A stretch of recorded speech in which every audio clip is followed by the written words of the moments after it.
Hey, what's up, you guys? It's Caboose XBL bringing another Batman Arkham Knight Q&A, and I know it's been a while since I've done a Q&A. I put this series basically on hold just because there was a lot of Batman Arkham Knight news. Arkham Knight news. There was a lot of Batman Arkham Knight news coming out recently. You know, there was the new skins, the PlayStation, the announcement of a new trailer this month. So I put the Q&A series on hold just to focus on the news and to let everyone enjoy news rather than speculation. However, it's been a while. We haven't heard much about the trailer yet. We're going to get an announcement for the release date of the trailer, hopefully this week, says Sefton Hill. So the trailer's this month. Can't wait to see it. Still crossing my fingers for a Red Hood trailer. But with that said, I gathered a bunch of questions again from you guys for this Q&A.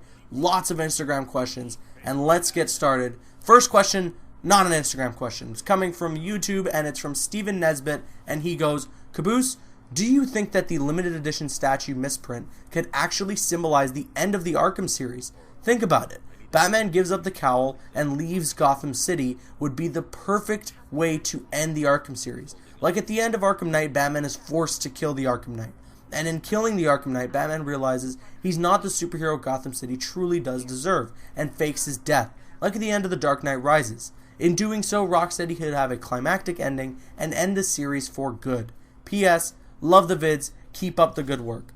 You bring up an interesting point, a point that a lot of people have brought up. What if Batman does something? What if he doesn't die, but he leaves Gotham? I don't think that this will happen because of the fact that, for continuity's sake, look at Red Dead Redemption. It was great the way everything panned out. Spoiler alert, the main character you play as, John Marston, dies. After he dies, you take control as his son. I believe it's like, I don't know, it's just a little bit in the future when he's a little bit more older and stuff, and you take control as his son. But it's weird because there's still like side missions and stuff. I'm not entirely sure. I don't remember the game too much, but I think there's still side missions and stuff that you have to complete that were done in the main story, you know? So for continuity's sake, it would just be weird. If you're playing as Batman, he dies or he leaves at the end of Arkham Knight, and then you take control as Robin or Nightwing. And all the side missions that you probably did halfway or you started and then left there are at that same amount of completion. For continuity's sake, it would be just a little bit weird. How would Robin or Nightwing know what the side missions that Batman had already started were? You know? So I'm not entirely sure if they would do that. I just don't think that they would kill off the character or banish the character and let you take control of someone else. It would be extremely ballsy. You know, there's only one game that's ever really done it that well before. So if they could pull it off with the Batman franchise, you know, and the way this all works, it would be insane. It would be huge. Game-changing, definitely. I'm just not entirely sure how it could be pulled off. So maybe I'll be wrong. Maybe they could pull it off. I don't know. But I'm just not entirely sure about it right now. So, moving on to the next question coming from, the next question coming on Instagram here. Sir.Insanity goes, question, Caboose, I know I asked you this before multiple times, and it's likely getting annoying, but do you think that Red Hood and Harley will use lethal weapons, kind of like how people thought Deathstroke would be able to use his sword? What do you think?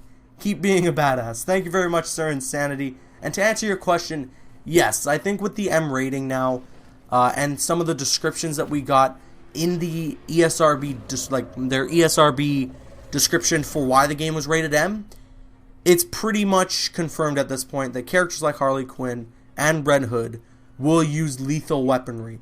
There's even one part in the explanation for the ESRB rating that you shoot and kill a hostage, and that's something that they explain to be player controlled. Everyone kind of assumes that that's Red Hood. However, I think Red Hood's lethal to criminals, you know? I don't think he's lethal to the innocent. So I'm saying that that's probably going to be something pertaining to Harley Quinn's character and the way that the stuff that happens in her story mode.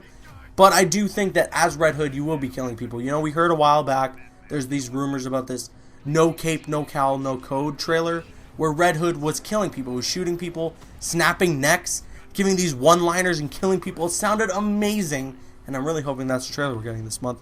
But, yeah, so, like, I'm sure that Red Hood and Harley Quinn will, in fact, be killing people in Batman Arkham Knight. Maybe they're not going to be blowing people's heads off and making holes in their faces the size of a Mortal Kombat X fatality, but they will kill people, you know?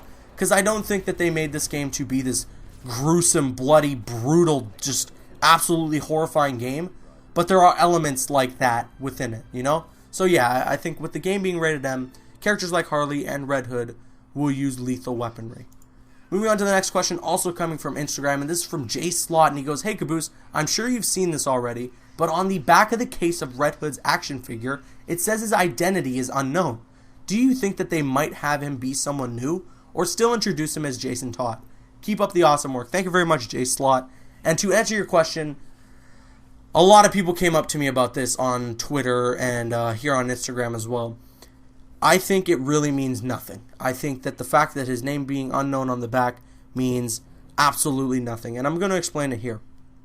When Captain America Winter Soldier came out last year, there was obviously the character of the Winter Soldier. Comic book fans know already who the Winter Soldier is. So it was of no surprise to us when they finally revealed it. However, the general public had no clue who the Winter Soldier was. They had no clue that Winter Soldier was Bucky from the first Captain America, or, you know, things like that. That's why in the promotion, in the promotional stuff, like the trailers, TV spots, commercials, all that stuff, there was no reveal of Bucky being Winter Soldier. Even my cousin, when I went to go see the movie, he's a fan of comic books. Obviously, he's not a hardcore fan. He's a fan of comic books. Even he was surprised seeing Bucky being the Winter Soldier. So I think the only reason that the back of this Red Hood figure says his name is unknown is simply for the fact that the general public will see this action figure out at a Toys R Us or Target or Walmart or whatever, and will see that the name is unknown. So when they get the game and they find out he's Jason Todd and they find out the backstory behind it and him being Robin and all that, it will be a major surprise. Obviously, us comic book fans, us hardcore fans of Batman, know already. However, this is a game for everyone. This is not a game simply for the hardcore Batman fans. Sure, there are plenty of elements in there for us. However, this has to be a game that you can sell to anybody out there. Otherwise, what's the point, you know? So, I think they're only just hiding the Red Hood identity on the back of this case. It's just because they don't want to spoil it for anybody who doesn't know already. I could be wrong. Maybe Red Hood could be a completely new person that we don't know about. Maybe it could be Arkham Knight. I don't know. I don't have the game. I don't work at Rocksteady. I don't see anything behind the scenes. All I know is that I have my personal opinion on this, and that's what I think it will be. But what do you guys think? Let me know in the comments. And then the last question of the day is coming from a fellow YouTuber, actually, and he calls his channel the Batman Arkham Knight YouTube channel.